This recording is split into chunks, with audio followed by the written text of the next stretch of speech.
We continue learning Rabbeinu Yoina on Perek Avos. We are middle of the 13th Mishnah. Rabbi Akiva is talking, and he just taught us that Tzchaik and Kalas Reish could bring one to Erva, whereas perhaps we'll call it on the flip side, the Messiah is the siyag for the Torah, Maisrais is the siyag for wealth. And now we continue in the Mishnah, in which it teaches us that Nidarim are siyag leprecious. They're making Nidarim, making vows. They are the siyag, they are the fence, they are the boundary for precious. What does that mean? Explains Rabbeinu Yoina that a precious, he mida el yoina. That precious is a high and a lofty midah of a common mailas tevis isha Hachzek. And there's many levels in order to reach a kedaminan, as the Gemara of a desire teaches us, nikiyos, maybe to the precious. First you need nikiyos. First you need to be clean. And what happens when you're clean? Then you could be separate from this world. And even the items which are mutter, even the items which are permissible, eating, drinking, having marital relationships,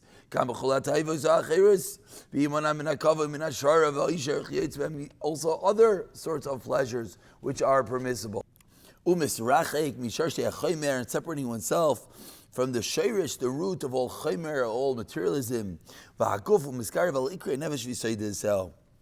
coming close to the neshama, coming close to the soul, and all the main components of all spirituality and holiness, which brings a person closer to Hashem. What does it mean to separate from things related to food? So you eat a little bit in order to sustain yourself, to be healthy, and to perform the work of Hashem. Or you just drink enough to get rid of your thirst. You don't get drunk. And you don't lose control, even in the privacy of your own home. What does it mean that you don't have marital relationships for pleasure? Only to fulfill the mitzvah. This is the level called precious. That you don't have any intent to get benefit from this world. And now there's the second benefit. You can separate yourself from sin. Because when you have the incredible urge of the Yitzhak to do an Aveira, you don't believe, but you tell in your heart, I don't even do this easy things. I don't even do the permissible things. How could I do to sin to my Father in heaven all the days that and this saves a person from sinning. So we see the dual benefit of precious, which is separating even from the permissible things, which is number one, the only performing everything for the correct purposes for Hashem, and number two, it ends up resulting that you'll do less aviris. But continues Rabbeinu Yoina on the flip side, one comes closer to the root of all nature, of all physicality, and he draws himself after all his pleasures, even if he doesn't do anything else, there's a hechsher, it's all kosher, he didn't do an aveira, so what's the problem? Nimsa, you know what happens? Says Rabbeinu Yoina, it pulls him away from the root of spirituality, his neshama and its root. And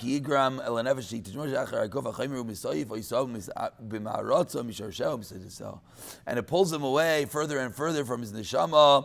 It pulls him away, and it pulls him towards all physicalities, all materialism, and it destroys the roots. That what happens? Immorality and wine, what do? They take the heart. That means it destroys your mind. And continues, therefore, the Mishnah is giving us advice. One is unable to control himself, and he's attracted to all pleasures. We'll say how this talks to us nowadays. So many pleasures. How the whole world is seeking pleasures and seeking materialism. What should you do? You should make a neder for a short amount of time. Lamer, you should say, because for a short amount of time, I'm not going to eat and I'm not going to drink, only a specific amount. Or let's ask mutter, or find something that is mutter and say, I'm not going to have it. What happens? Habit takes over. You're being mekayim your neder. You decide, I'm not going to have meat on X day. All I'm going to have is chicken. And what happens is, when you're fulfilling your neder, nimsa, manig is atzmai, now you're controlling yourself. Now you're directing yourself, lichvish es yitzrai, to take control over your yitzhara. Ubazem, what happens? From here comes prishos. Kedamar leir apimchos ben yair. We've all learned together, Misil Yisharim.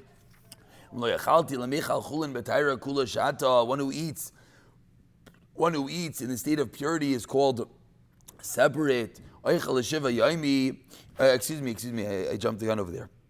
Even if you're unable to eat in a state of spirituality for a whole shata, still eat in such a state for 7 days. Why? Because once you eat in the state of purity for 7 days, you get the name, you are labeled a parish. Aval continues Rabbeinu Yoina. You should only do this if you find your Yitzhara grabbing hold of you. Because the neder is like a refuah. It's a healing. But if you could do it without the neder, if you don't need the medicine, says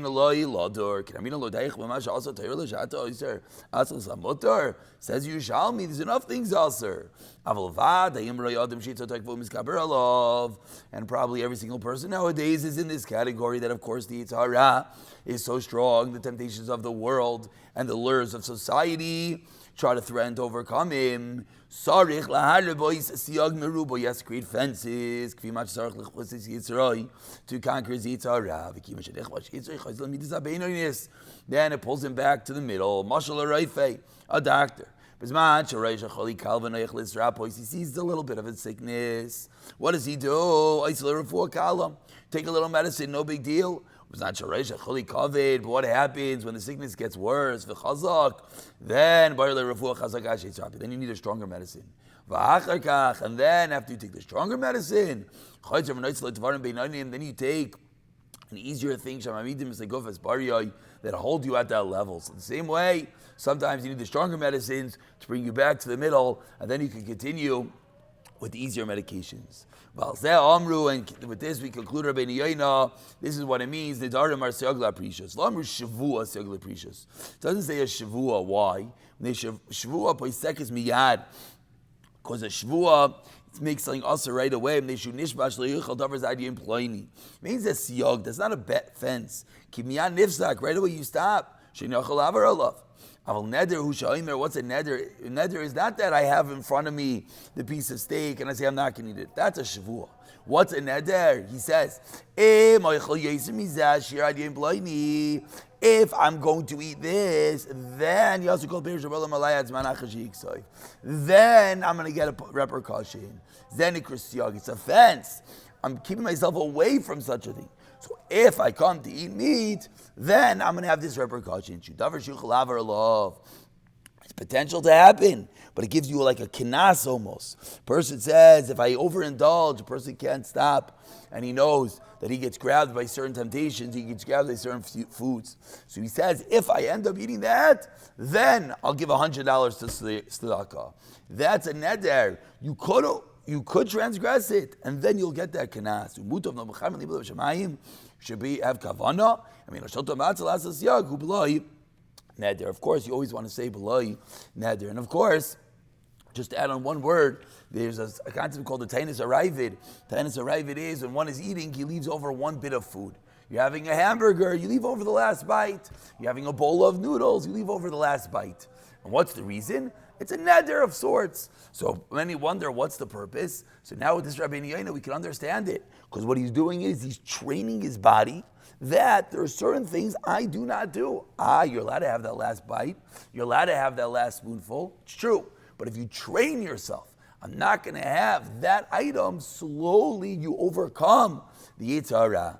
Now one more piece of Rabbeinu Yoina, I know it's a little bit longer, apologies, Yag. La chachma shtika, the fence for wisdom is silence, that's Yag. Bein chachma atzma. This fence is beneficial in developing the midas of the chachma and bein l'midaisel and the midah itself. L'midaisek, he said, what does it mean for the midah itself? You don't enter into the words of your friend, and what you don't hear, and you say, I didn't hear it. Even though it's not called shtika. Being quiet cultivates this, that you don't come to bring yourself into other people's conversations. And what does it mean, the chachma, Ketzad? Why is being quiet good for chachma? You don't talk in front of someone greater than you. You're learning in front of your Rebbe and you see one svara kalacha, you don't think that's the MS. And you don't jump to say it before the Rebbe finishes talking. And if you do that, you jump the gun. You lose what your Rebbe is going to teach you. Because your heart already is swaying. And your heart can be so intent. You have to weigh everything. Is it proper? Okay, therefore, the Talmud in front of the Rebbe has to be quiet. Someone who's greater than you in wisdom. That's a siyag l'chachma. Why? If you think of something but the Rebbe is still talking, and you're quiet, and you don't open your mouth until your Rebbe finishes talking. So the svara is chiseled into your heart at Gemara Dvarim b'Yavin Mashlam the Rabbi. Then you can teach what your Rebbe heard, and then then your svara will be pure, will be clean. This is what Shlomo says. We'll pick it up from the 14th Mishnah the next year.